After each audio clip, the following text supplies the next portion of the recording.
Olá, graça e paz seja com todos. Nós vamos mais uma vez aqui para ouvirmos a palavra de Deus, cantarmos os louvores ao Senhor e adorá-lo em espírito e em verdade. Você é convidado para estar conosco. Para isso nós vamos já começar lendo o texto bíblico do Salmo 146, versículo 1 e 2, que diz: Aleluia, louva, ó minha alma, ao Senhor. Louvarei ao Senhor durante a minha vida, cantarei louvores ao meu Deus enquanto eu viver.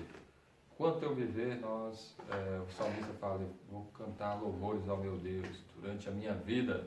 E assim deve ser com todos os que creem no Senhor Jesus, que toda a nossa vida seja uma vida de louvor a Deus, de adoração, de servir ao Senhor.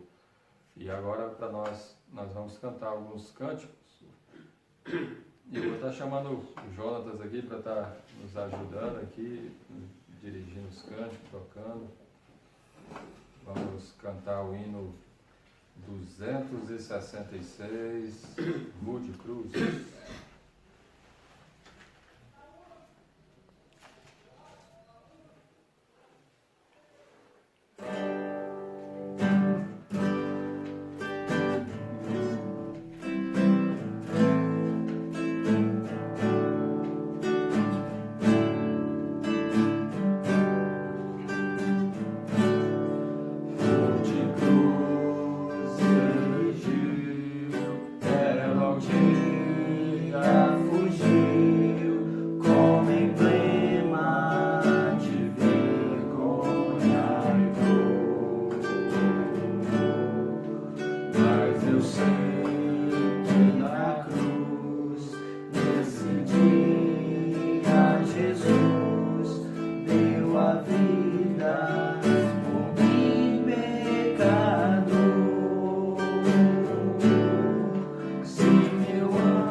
Sim, eu amo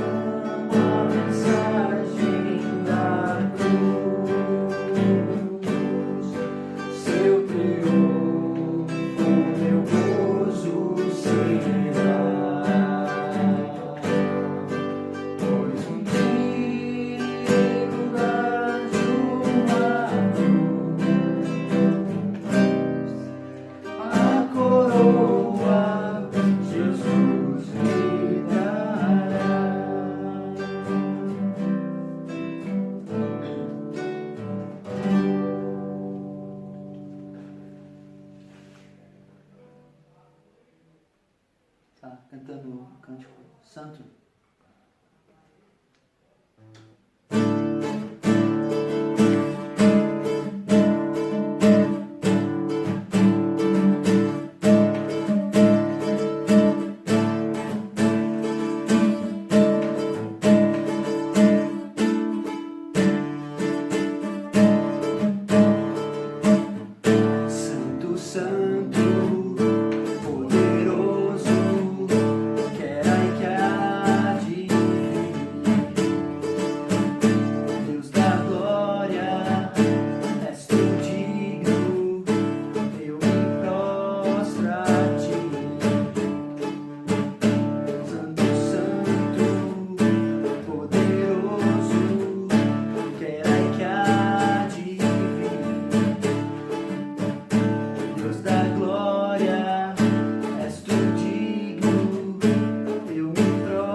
Amém. Deus abençoe o Jonatas. Vamos orar nesse momento, pedir a bênção de Deus para nós meditarmos na sua palavra. Senhor Deus, nosso Pai, nós te agradecemos por tudo que Tu és e tens feito por nós. Tu enviaste Teu Filho amado, Senhor Jesus, para nos salvar e nos deste o Teu Espírito Santo e abriste os nossos olhos para servir a Ti. Pedimos que o Senhor esteja operando em nossas vidas para compreendermos a Tua palavra, para entendê-la e para praticá-la. Perdoa nossos pecados e tenha misericórdia de nós, em nome de Jesus Cristo. Amém. Então vamos abrir nossas Bíblias em Lucas capítulo 22, versículos do 39 ao 46.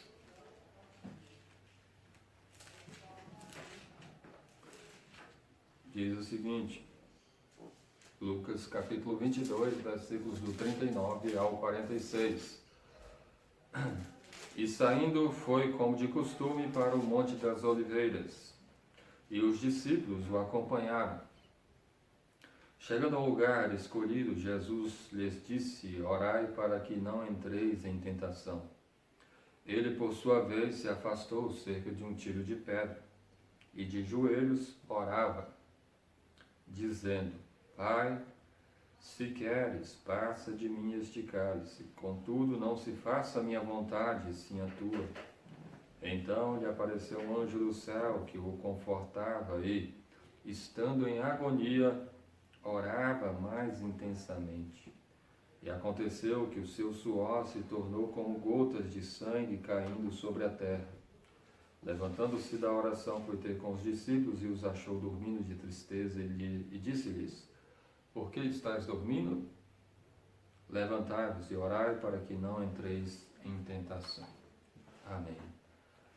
O texto bíblico fala de um momento muito importante da vida de Cristo. A véspera da sua morte, logo após a ceia, eles foram para o Monte das Oliveiras e ali acontece algo extraordinário algo que muito raro, né? Que até na história do ser humano, que é o fato de alguém suar sangue.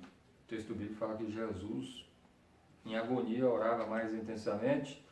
E aconteceu que o seu suor se tornou em gotas de sangue caindo sobre a terra. A gente sabe que o corpo humano, ele transpira, né? Ele tem o suor. O suor, quando a gente estuda um pouco na educação física, a gente aprende um pouco, e a gente vê que o suor ele serve para ajudar no controle da temperatura do corpo. Ele tem a função de resfriar o corpo quando ele se encontra além da sua temperatura normal. Em contato com a pele, o suor se evapora e dissipa o calor. E assim ele resfria o corpo. O corpo produz o suor quando pratica atividades físicas, quando o corpo às vezes tem algum estresse, alguma coisa desse tipo, e aí o suor serve para isso. Mas a Bíblia diz que Jesus suou sangue, né? E quando a gente olha para a literatura médica, também a gente vê que uma pessoa pode suar sangue quando ela está muito angustiada, em extremo estresse físico, ou psicológico, ou emocional. Ele pode acontecer o rompimento de vasos sanguíneos que ficam abaixo da pele, principalmente os que ficam próximo às glândulas sudoríparas de suor, e podem fazer com que uma pessoa sue sangue. Os vasos se rompem e o sangue e o suor se misturam na transpiração. O sangue tinge de vermelho as gotas de suor. Esse fenômeno chama-se hematidrose.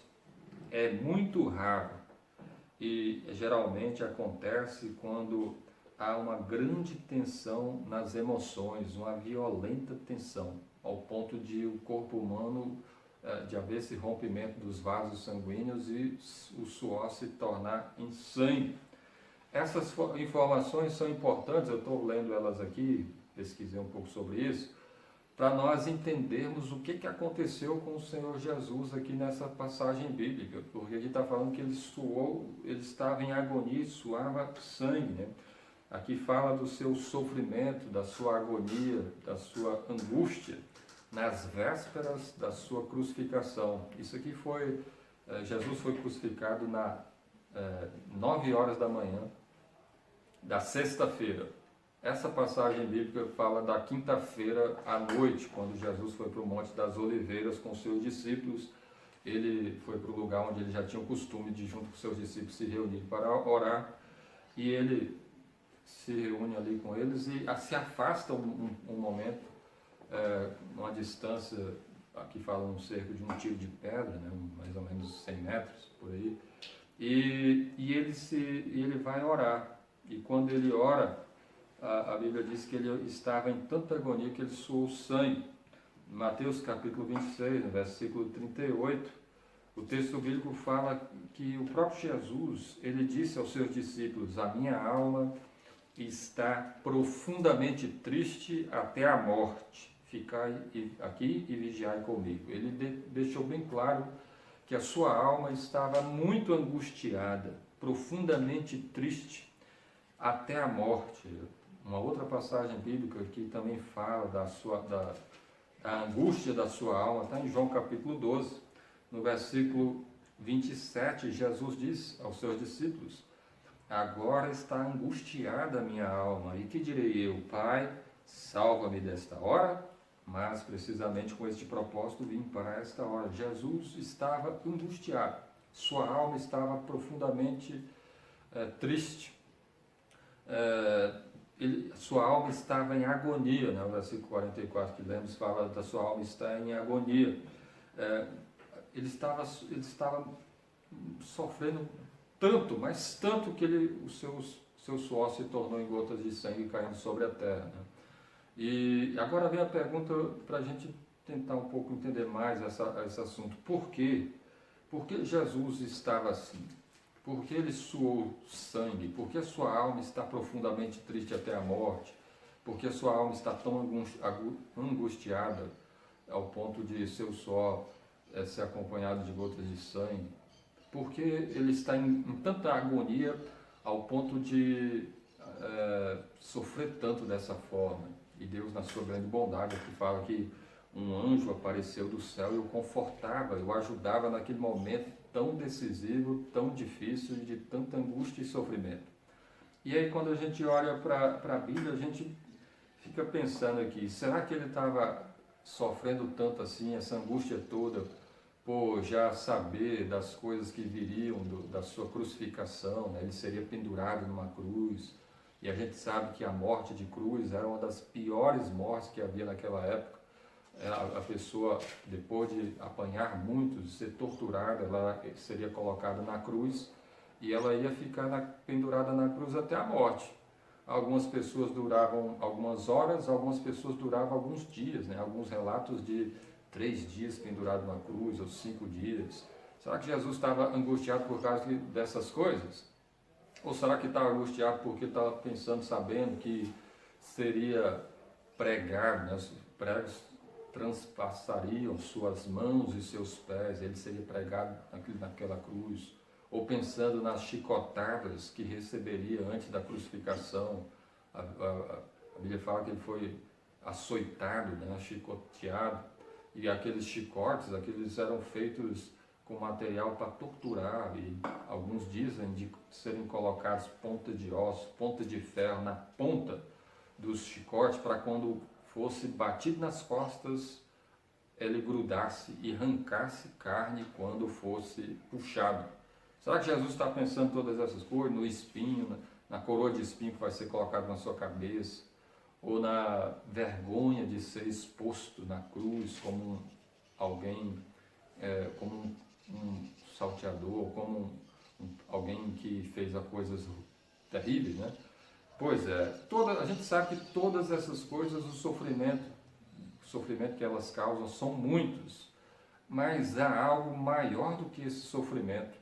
Há algo que não se compara com nada que o ser humano poderia fazer ali naquela cruz, nas vésperas da crucificação de Jesus na cruz, com o Senhor Jesus, que fosse maior que esse sofrimento, que é o que a gente vê no versículo 42, quando o Senhor Jesus ora ao Pai e ele diz: Pai, se queres, passa de mim este cálice. A grande angústia do Senhor Jesus, nessa passagem aqui que a gente está vendo, nas vésperas da sua morte, é claro que envolve todo esse sofrimento que ele ia passar, mas é mais do que isso. Ele está falando desse cálice que ele está pedindo ao Pai para que o Pai passasse dele sem que ele bebesse. Ele está falando de um cálice, né? Para a gente entender um pouco isso, a gente precisa olhar um pouco o Antigo Testamento, e até o Novo também fala um pouco sobre isso, sobre beber o cálice que Deus dá, né? O cálice da ira, o cálice do juízo, né? A gente vê algumas passagens, por exemplo, o Salmo 75, versículo 8, o o salmista fala de um cálice que Deus dá para algumas pessoas beber. Versículo 8 diz: porque na mão do Senhor há um cálice cujo vinho espuma, cheio de mistura. Dele dá a beber, sorve-no até as escórias todos os ímpios da terra. Ele está falando de um cálice que Deus dá para os ímpios beber. Um cálice de juízo, um cálice de castigo, da ira dele. Em Jeremias capítulo 25, no versículos 15 e 16, Jeremias 25, versículos 15 e 16, diz o seguinte: porque assim me disse o Senhor, o Deus de Israel, toma da minha mão este cálice do vinho do meu furor, e darás a beber dele a todas as nações às quais eu te enviar, para que bebam e tremam e enlouqueçam por causa da espada que eu enviarei para o meio delas. Todos esses textos que a gente acabou de ler fala de um cálice que Deus iria dar para pessoas ou para nações, que simbolizaria a ira dele. Pessoas seriam atormentadas pela ira de Deus, sofriam o juízo e o castigo. Jesus está se referindo a algo semelhante a isso.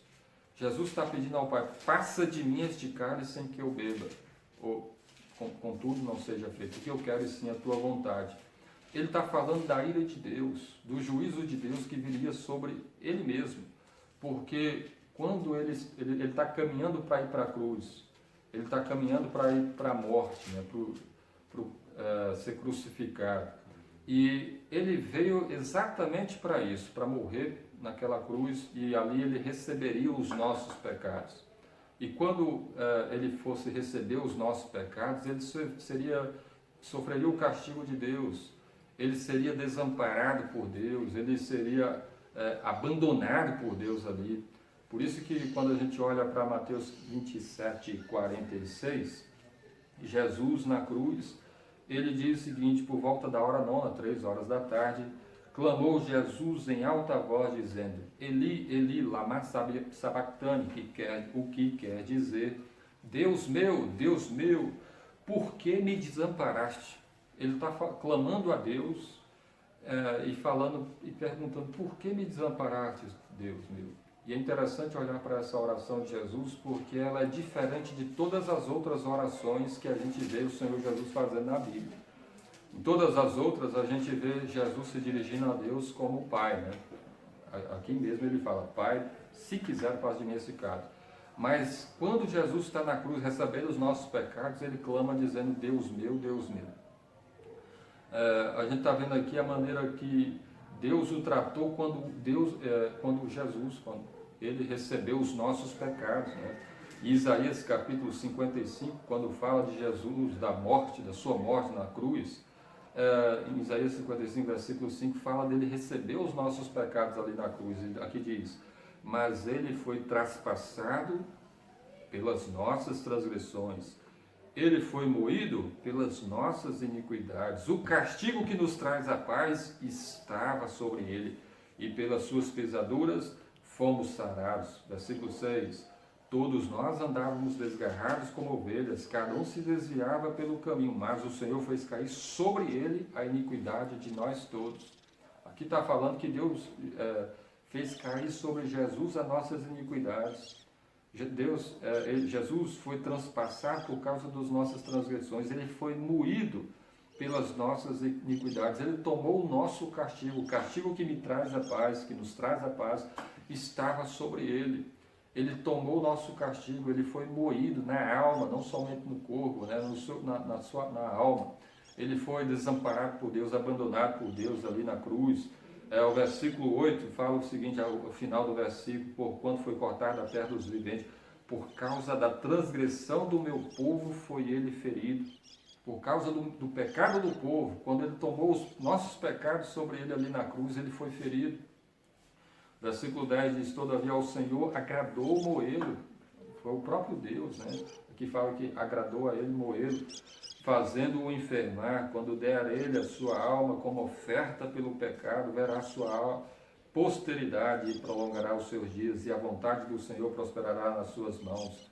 Versículo 11, começo do versículo diz: ele verá o fruto do penoso trabalho de sua alma e ficará satisfeito. Ele estava, o trabalho da sua alma foi um trabalho penoso que custou muito a ele, e ele está se referindo a isso. A agonia de Jesus na cruz, o suor que ele derrama ali, o suor cheio com gotas de sangue, a sua aflição, a sua agonia, a sua angústia, deve-se exatamente ao fato de ele tomar os nossos pecados na cruz e ser desamparado por Deus, e sofrer a ira de Deus, e ser moído na cruz ali. Aí a gente está entendendo o seguinte, olha, o quão grande é esse sacrifício que o Senhor Jesus fez por nós, porque Ele está pagando um preço caríssimo que custou para Ele o seu sangue, a sua alma ser moída, ser desamparado na cruz pelo Pai. E versículo, ainda em Isaías 53, no versículo 11 diz, o meu servo justo, com o seu conhecimento justificará muitos, porque as iniquidades deles levará sobre si. O versículo 12 diz mais, por isso eu lhe darei muito como a sua parte, com os poderosos repartirá ele o seu despojo, porquanto derramou a sua alma na morte. É interessante ver essa expressão que fala de derramar sua alma, a sua alma ser colocada para fora, ser derramada na morte.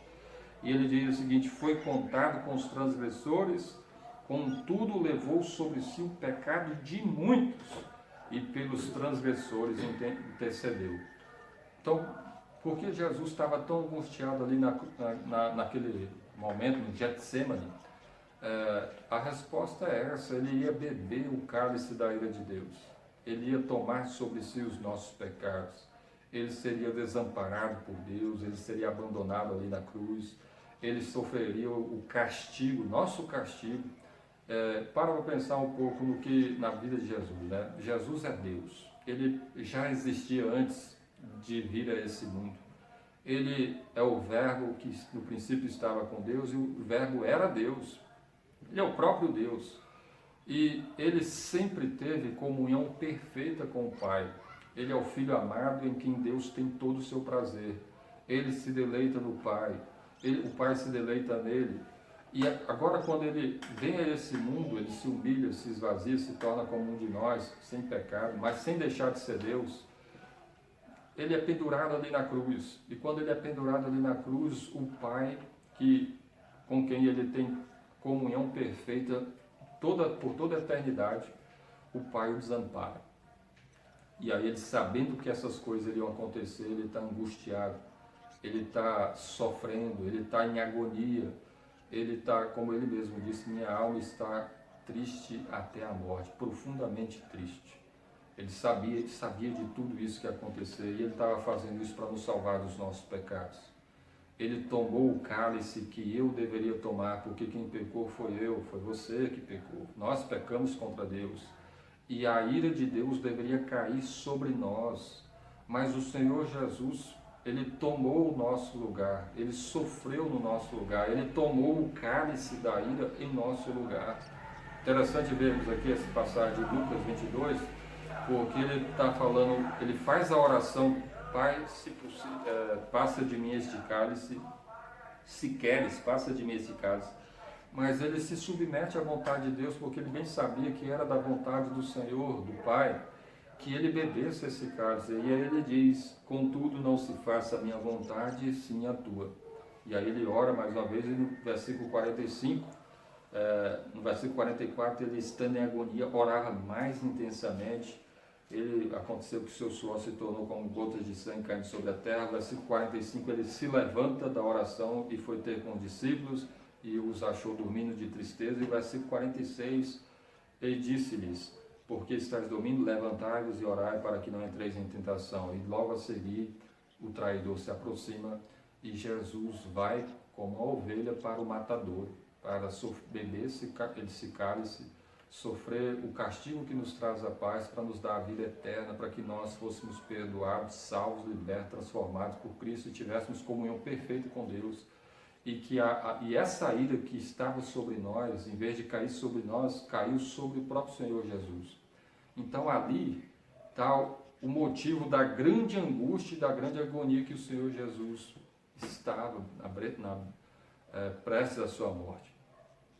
E quando a gente olha para um texto como esse, vê todo esse sofrimento que o Senhor Jesus passou, algumas coisas deveriam vir à nossa mente, né? Porque aqui está o motivo de nós. Por que Jesus fez tudo isso? Porque Ele nos amou. Deus nos amou de tal maneira que enviou o Seu Filho para sofrer o nosso castigo, para beber o cálice da ira no nosso lugar, para que a ira de Deus não caísse sobre nós. Ela caiu sobre o Senhor Jesus. Ele fez tudo isso por amor. Ele tomou o nosso lugar, Ele nos substituiu ali na cruz. Aqui está o grande amor de Deus manifestado de uma forma bem clara. Jesus tomando o nosso castigo. Jesus derramando o seu sangue para nos salvar. Jesus tomando o cálice da ira. Então aqui nós vemos o amor de Deus por nós. Aqui a gente vê também a justiça de Deus. Porque Deus é tão santo e tão justo que Ele odeia o pecado.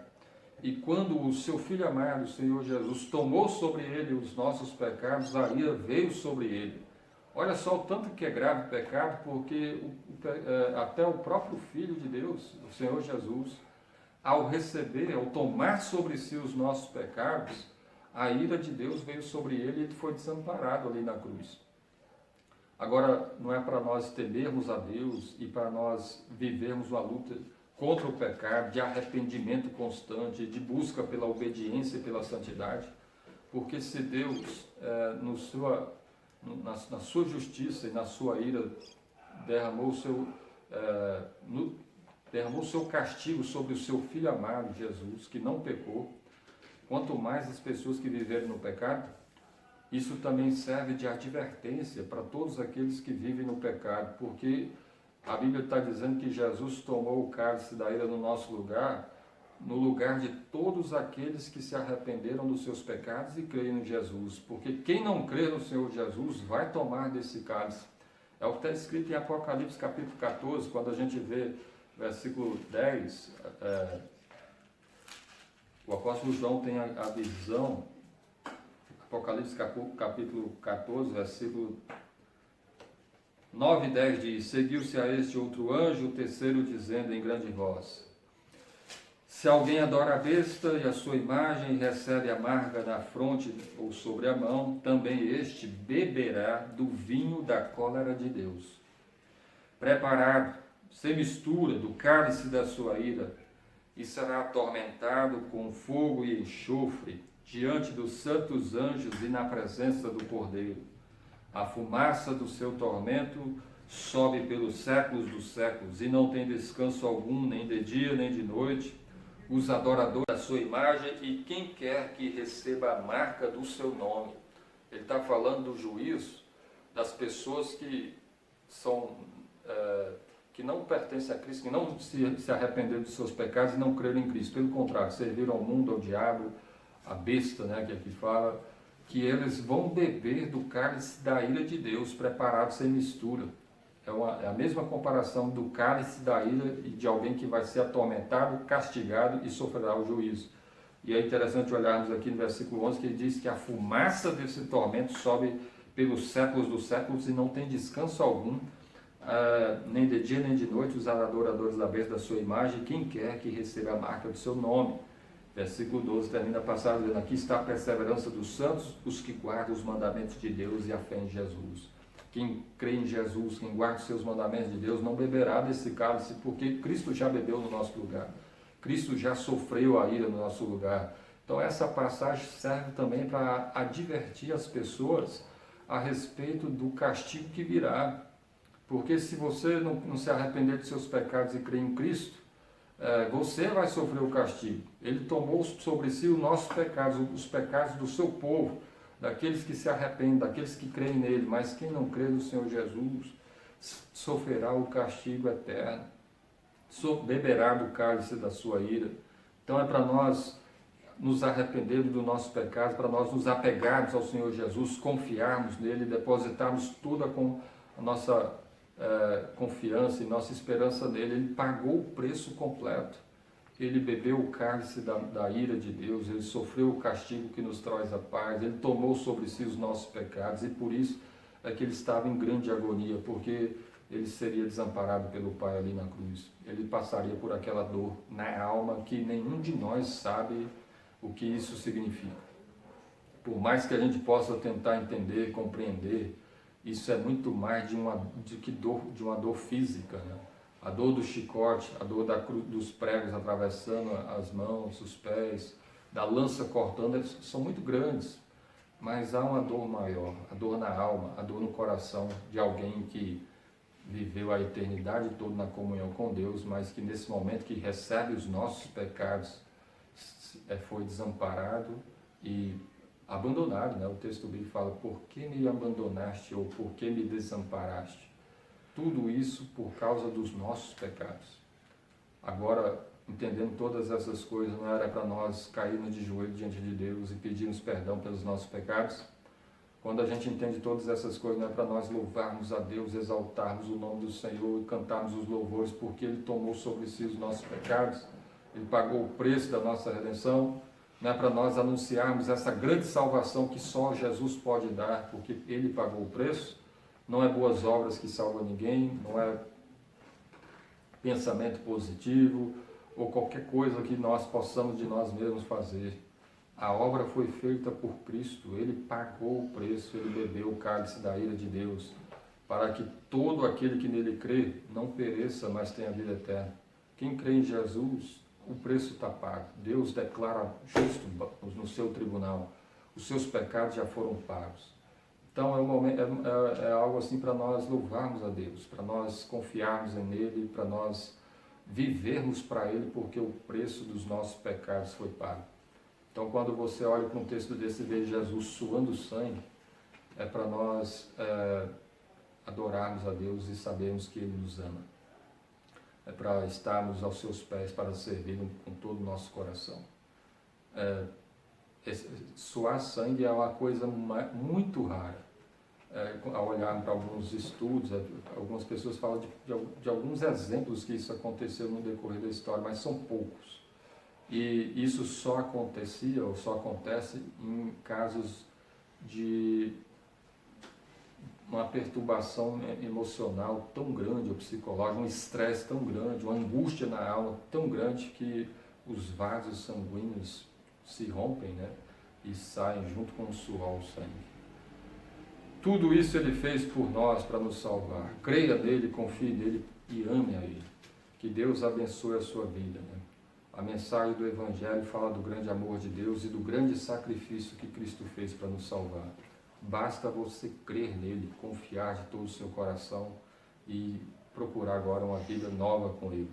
Deus é bom, perdoa pecados, salva os pecadores que se arrependem e creem nele. Então, que Deus nos abençoe e vamos orar nesse momento para agradecer a Ele por essa obra tão maravilhosa que Ele fez por nós.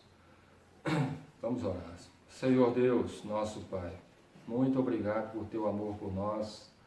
Muito obrigado porque um dia o Senhor enviou o Teu amado Filho Jesus, que veio a esse mundo e como uma ovelha muda perante os seus tosqueadores, ele foi entregue, ele se entregou e ele foi ao matadouro, ele foi morto pelos nossos pecados, ele tomou o nosso castigo, ele bebeu do cálice da ira, o castigo que nos traz a paz estava sobre ele nos substituiu. Embora nunca tenha pecado, nem dolo algum se achou na sua boca, mas ele voluntariamente se entregou por nós para morrer naquela cruz, para nos salvar. Pai, nós queremos dar graças ao Senhor, louvar o Teu nome e confessar que a nossa fé está fundamentada, está depositada completamente na obra de Jesus ali na cruz, na sua obra, na sua pessoa. Somente Ele pode salvar e perdoar. Nós Te louvamos e Te agradecemos por essa obra tão grandiosa e tão maravilhosa.